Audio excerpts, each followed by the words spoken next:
Welcome back to ABO Phlebotomy School, drawn to student success. Today's topic, we're going to talk about order of draw. This is very important for you to pass the national exam.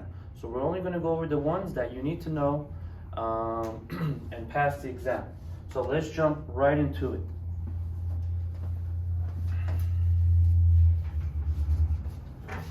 A quick review, which I like to do with all my students.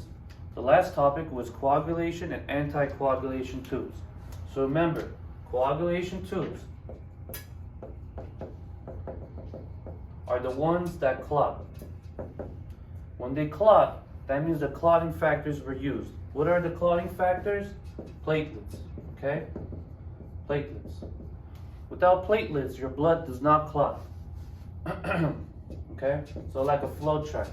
So, if it clots, then you end up, after you centrifuge it to tube, you'll end up with syrup, okay? Don't worry, I'm explaining a little bit more in depth. The next tubes are anticoagulation. We talked about in our last topic. Anti is against clotting. Against clotting. So the clotting factors do not get used up. So it still contains the platelets. Okay, so when you spin the anticoagulation tubes, you end up with plasma. Okay, so equals plasma. And the coagulation tubes, they equal serum.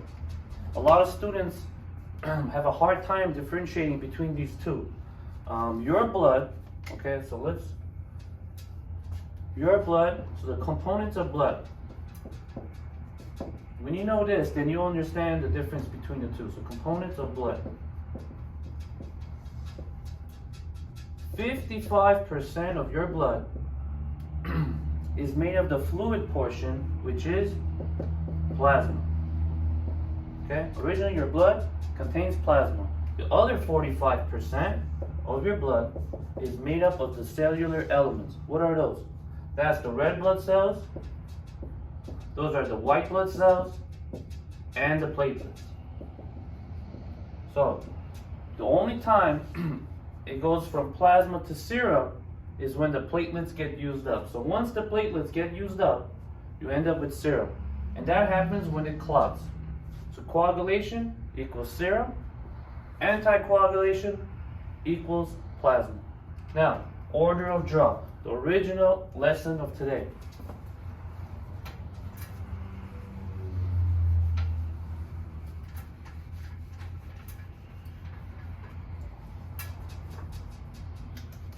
Order of draw.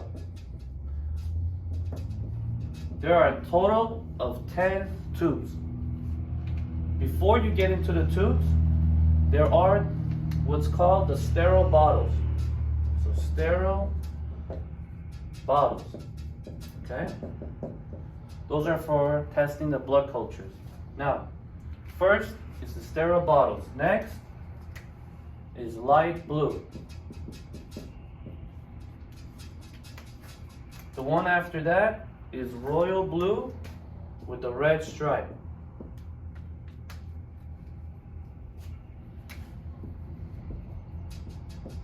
Okay. After that, we have red top tube. One after that is gold. Now what's interesting to know about these three right here are your coagulation tubes. These three right here. So the rest of the tubes and the light blue that come after are all the anticoagulation tubes. So what are those? That's the light green. That's the dark green. Right? Then we have lavender. After that, again, it's a royal blue tube, this time with the lavender stripe. Interesting about the royal blues, right? It has the same additive. That's what it's specifying, the stripe.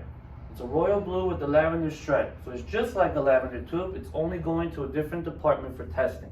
So that's why the royal blue will have a navy colored cap. Next, Here's the pink tube. Interesting to note here. This is like an overview before we actually go into the separate tubes itself. Interesting to note is that these tubes, the greens, have the same additive, heparin. Okay. What's specific about these? These are the tubes that contain the EDTA additive, right? Everything's been thought through. So the next group of tubes, these contain the EDTA additive, okay? And lastly, we have the gray top tube. What else are a few takeaways? The gold top and the light green are the two tubes, and as you can see, they come back to back from each other. They both contain gel. This one just contains gel. The light green only contains gel and an additive. As for the light blue, the middle tube, dark green, and the last tube. So the first tube, the last tube, and the middle tube contain, their additive starts with sodium. So the first half of their additive starts with sodium. I know it's a lot right now, but it'll make a lot more sense when we go into depth for each specific tube. And that will be the next lessons plans after today. Thank you again for tuning in. Again, ABO Phlebotomy School, we're drawn to student success. Thank you.